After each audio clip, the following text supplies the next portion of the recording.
So when I was in high school, all I wanted was to be happy. I went to mass with my mom growing up, but I wasn't into my faith at all. It just didn't make sense to me. I thought my life made sense without God. I had an incredible girlfriend who I thought I was in love with, had a best friend who I could talk to about anything. But over the course of one summer, she broke up with me, and my best friend moved away. And I remember feeling empty and alone, and I was embarrassed. And so I started to try to fill that emptiness, like with partying more, with hanging out more, with dating more girls. I gave into a lot more sins, thinking that they would satisfy me, but nothing worked. I realized I was just empty inside. Nothing satisfied that ache in my heart.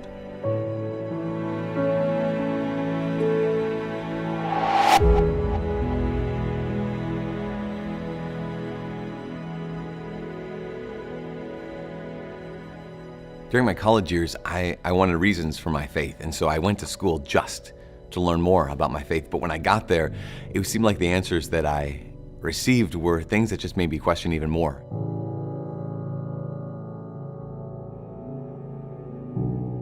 Like there was no reason for what we really believed. And so I ended up having this hatred in my heart. You know, I was still Catholic, but I really hated the church.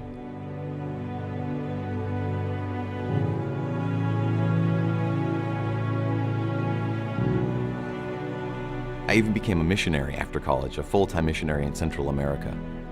The mission I went to was super Catholic, and I got down there and I just was so angry at the church.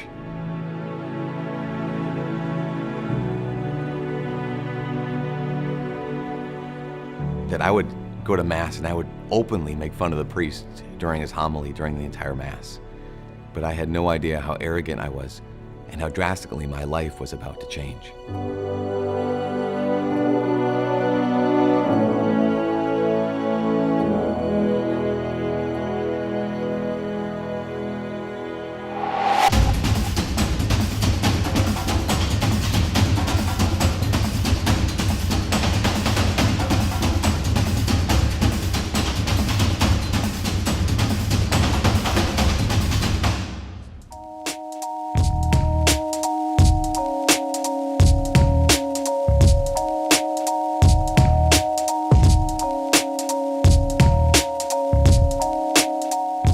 A friend of mine started to see how unhappy I'd become, and so she invited me to go on a retreat with her. But I didn't want to go. Like, I did not want to go on this retreat because I wanted nothing to do with the church. I didn't think that the church could tell me anything. I didn't think that the church had anything to offer me. But I went, and I remember telling God, "You better make something happen on this retreat, or else I'll leave the church forever."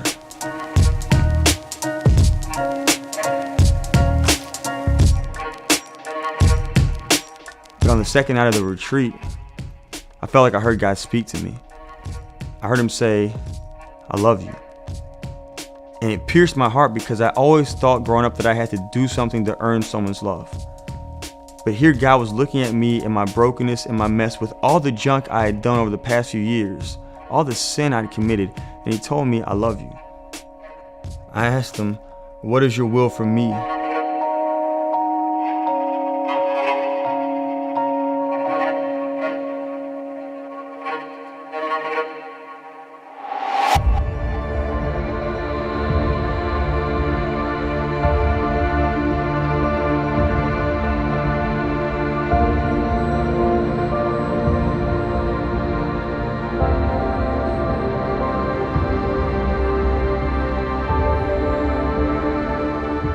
While I was at that mission, I got really sick. So sick that they thought I was going to die. So someone called the priest, and as I was lying there in that bed, in walked the man that I had made fun of for weeks now at every single Mass. And without hesitating, he rushed to my bedside and he gave me the anointing of the sick, and he gave me Holy Communion. And I remember lying there thinking, maybe I was wrong. Maybe this man really does know who Jesus is. Maybe this is all true. That began this process of asking questions in a really deep way. and finding the answers for the first time. And as I found those answers, something in my heart and in my mind changed, and I realized that I was not only falling in love with God, I was falling in love with His church that He gave us.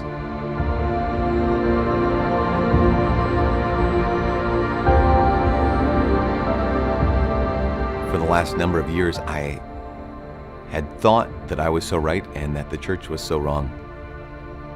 But the priest had answers to questions that I had never heard. And for the first time in my life, I experienced the joy of being wrong. I remember being in front of the Eucharist one day, praying. And I was getting ready to get married to an amazing woman. But in my prayer, I said, God, I will do whatever you want me to do. And in my prayer, I realized God was saying, I will love you no matter what you choose, but I am calling you to a different path.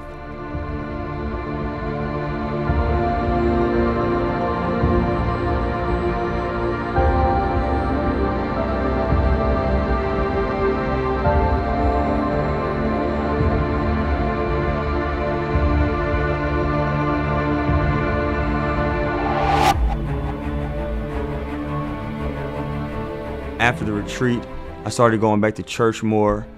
And the more I spent time praying with Jesus in adoration, the more it made sense to me what He was calling me to do.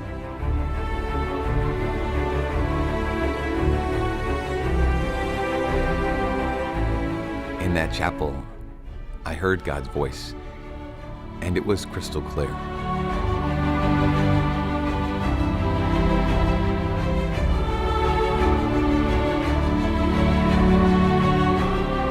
I said to Him, Lord, I hear you calling me, and I will follow you.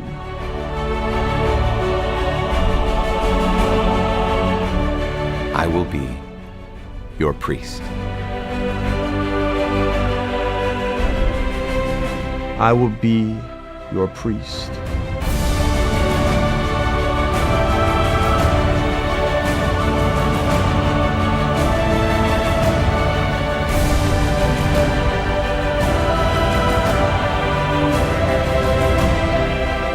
It's never boring. It's never the same thing. It's never just kind of normal.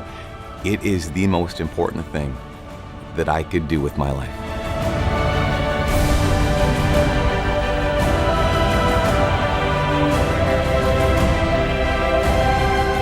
Before I entered the seminary, I thought that all priests were perfect. Then I got to seminary and I quickly realized I'm broken. I am so broken.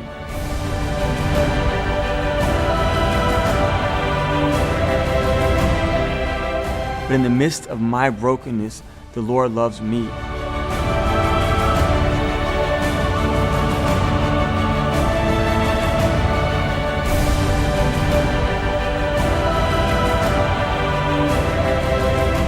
As a father, as a priest, I get to heal God's children. As a father and a priest, I get to feed God's children. In fact, all of the sacraments that are given to us by priests, they're the role of the father, of giving life and of healing and of feeding.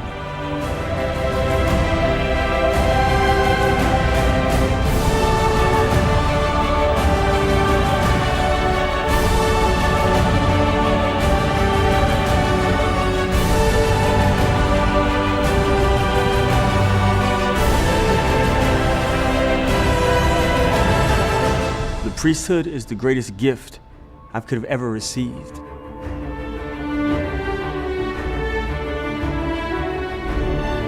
I am unworthy to be a priest. Every time I'm at the altar and every time I say the Mass, the universe is changed. The world is different because of what God has done and continues to do through the Mass.